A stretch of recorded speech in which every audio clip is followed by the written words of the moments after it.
vamos a hablar de la situación financiera en la cual se encuentra la Argentina y sobre todo explicar qué fue lo que el Fondo Monetario Internacional habilitó a utilizar a Hernán Lacunza en aquel viaje que hicieron a Washington, en donde no se confirmó el desembolso del Fondo Monetario Internacional, al contrario, se confirmó que no habría desembolso, pero hubo otra noticia que nadie se enteró acá en Argentina y lo empezamos a notar a medida que bajaban las reservas, que es que autorizaron a utilizar una parte de las reservas que se consideraban intocables, entre comillas.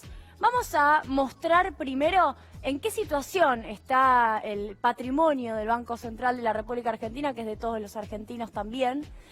Miren, quiero arrancar el 9 de abril de este año, que fue el momento más alto de las reservas del Banco Central de todo el año y posiblemente de todo el mandato de Cambiemos, 77.481 millones de dólares, porque ahí se desembolsaron cerca de 11.000 millones de dólares el 9 de abril, y arrancó la estrategia contención del tipo de cambio pre-paso, que ha quedado casi en la historia, pasó mucho tiempo pareciera, pero antes de las PASO del 11 de agosto hubo toda una estrategia del dólar planchado. ¿Cómo se financió la estrategia del dólar planchado? Hasta el 9 de agosto con 11.173 millones de dólares. Eso también hay que ponerlo en el haber, también hay que ponerlo sobre la mesa, porque si no contamos solo lo que pasó después del 9 de agosto y lo que pasó antes y cómo se financió, cómo se sostuvo el tipo de cambio estable que algún candidato consideró atrasado, consideró apreciado, cómo se sostuvo un esquema de inflación descendente. No sé si recuerdan, 2,2% en julio dio la inflación, Guido Sandleris prácticamente celebró el dato, también junio había dado baja y después en agosto empezamos con el alza. Fíjense, al 9 de agosto las reservas eran de 66.309 millones de dólares. Este era el dato previo a la brusca suba del dólar luego del resultado de las PASO del 11 de agosto. Y esto es lo que estuvo pasando desde el 9 de agosto. Esto es lo que está realmente generando cada vez más tensión, porque esta cuenta que ven acá al final, que es la del 30 de septiembre, es lo último publicado por el archivo del Banco Central del CERIESE. Hoy igual acaban de salir, si no me equivoco, están en 48.174. Acaban de salir las reservas, cayeron solo 80 millones el día de hoy. Fíjense, vienen cayendo en 17.605 millones de dólares desde las PASO, nada más que desde las PASO.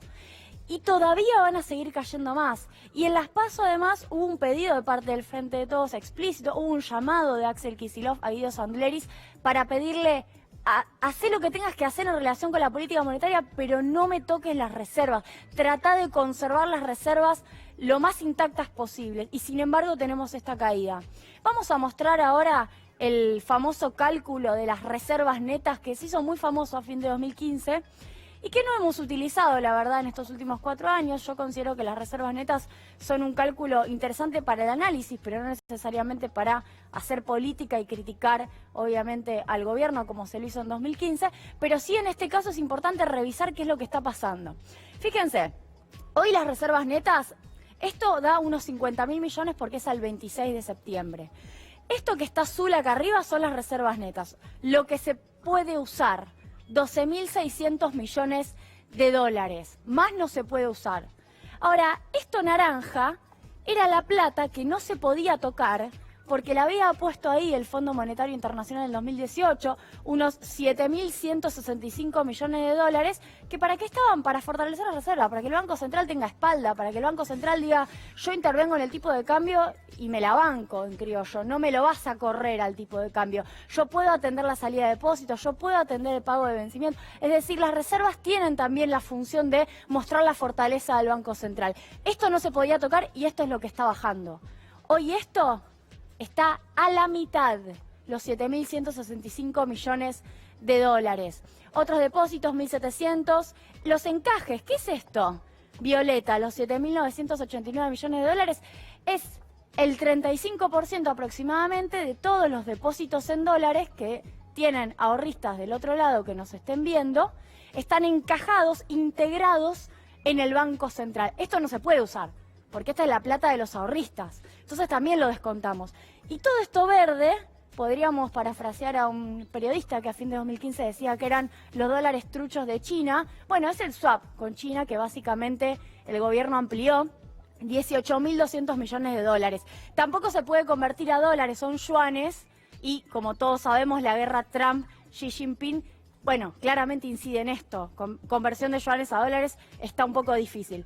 Y otros préstamos. Entonces lo que queda para usar es 12.000 millones de dólares, lo de arriba, más esto que está usando, que claramente va a bajar bastante el nivel de reservas de acá al 10 de diciembre. Y esta es la preocupación. Hoy estamos en 48.174.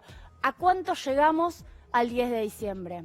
Vamos a seguir con dos datos más, sencillamente para poder volver a la deuda. Hoy hubo un video, de hecho, de Esteban Bullrich hablando de la deuda.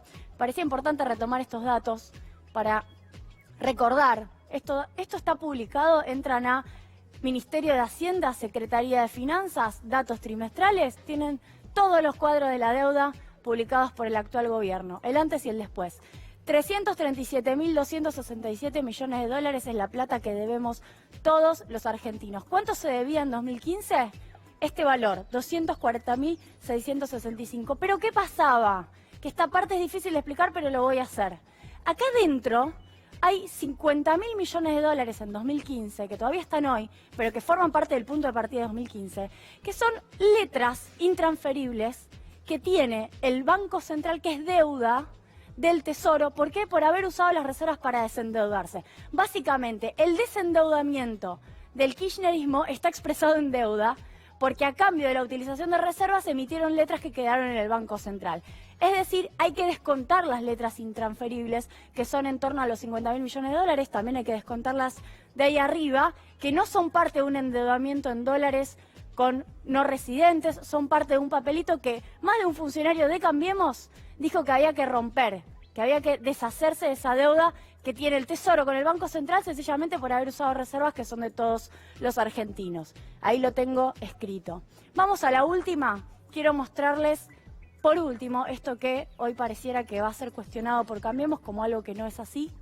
El 52,6% del PBI era deuda bruta total del sector público. Uno va a la deuda en dólares, empieza a desmalezar y se encuentra que era en torno al 10% la deuda en dólares con no residentes. Toda la deuda del 52,6% la aumentaron al 80,7%. Entran hoy, yo les dije, al Ministerio de Hacienda, Secretaría de Finanzas y van a encontrar estos datos. Y el 81% de esa deuda está en dólares. Esa es la principal diferencia con lo que pasaba en 2015. Es decir, aumentaron 30 puntos o 28 puntos, como dice el título, la incidencia del endeudamiento sobre el Producto Bruto Interno.